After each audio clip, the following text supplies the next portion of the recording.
தன்னுடைய மாயாஜால இசையால அனைவரையுமே கட்டி போட்ட இசைஞானி இளையராஜா தமிழ், தெலுங்கு, கன்னடம், மலையாளம், ஹிந்தி போன்ற பல்வேறு மொழிகள்ல 1500க்கும் மேற்பட்ட திரைப்படங்கள்ல 8500க்கும் மேற்பட்ட பாடல்களை இசையமைச்சிருக்காரு. 1975ஆம் ஆண்டு துவங்கிய இசைஞானி இளையராஜா அவர்களுடைய இசை பயணம் இந்த ஆண்டுடன் 50 ஆண்டுகள் நிறைவுற்றது. திரை இசை மட்டுமல்லாமல் பல்வேறு தனி இசை படைப்புகளையுமே வெளியிட்டுள்ள இளையராஜா அவர்கள் முழு மேற்கத்திய பாரம்பரிய சிம்பொனி இசை சிகரத்தையுமே தொட்டு சாதனையை படைச்சிருக்காரு. இந்த சாதனை படைத்த முதல் தமிழர் மட்டுமல்லாமல் முதல் இந்தியருமே நம்ம இசைஞானி அவர்கள் தான். இது மட்டும் இல்லாம ஆசிய நாடுகளை சேர்ந்த எவருமே இந்த சாதனையை இதுவரைக்குமே நிகழ்த்தல. லண்டன்ல சிம்பொனி சாதனை நிகழ்த்திவிட்டு தாயகம் திரும்பிய இசைஞானி இளையராஜா அவர்களுக்கு தமிழக அரசு சார்பில் பாராட்டு விழா நடத்தப்படும் அப்படின்னு முதல்வர் மு.க.ஸ்டாலின் அவர்கள் தெரிவித்திருந்தார். அதன்படி வர 13/9/2025 சனிக்கிழமை அன்று மாலை 5:30 மணி அளவுல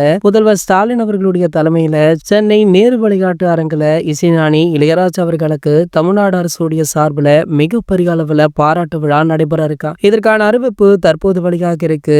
இந்த விழாக்கள்ல கோலிவுட்டுடைய டாப் பிரபலங்களுமே கலந்து கொள்வார்கள் அப்படின்னு எதிர்பார்க்கப்பட்டது. ஆனால் தற்போது வந்துள்ள தகவல் பலருக்குமே அதிர்ச்சியை கொடுத்திருக்கு. அதாவது சூப்பர் ஸ்டார் ரஜினிகாந்த் அவர்கள் கண்டிப்பாக இதுல கலந்து கொள்வார் அப்படின்னு முன்பு சொல்லப்பட்டது. ஆனால் சூப்பர் ஸ்டார் ரஜினிகாந்த் அவர்களோ அவருடைய கூலி பணத்திற்கு இசைஞானி கேஸ் போட்டு அவரை மனம் வருந்த செய்து வந்ததால இசைஞானியுடைய இந்த விழாவில் தான் கலந்து கொள்ள மாட்டேன் அப்படின்னு சூப்பர் ஸ்டார் அவர்கள் ஸ்ட்ரிக்டாக சொல்லிட்டாரா.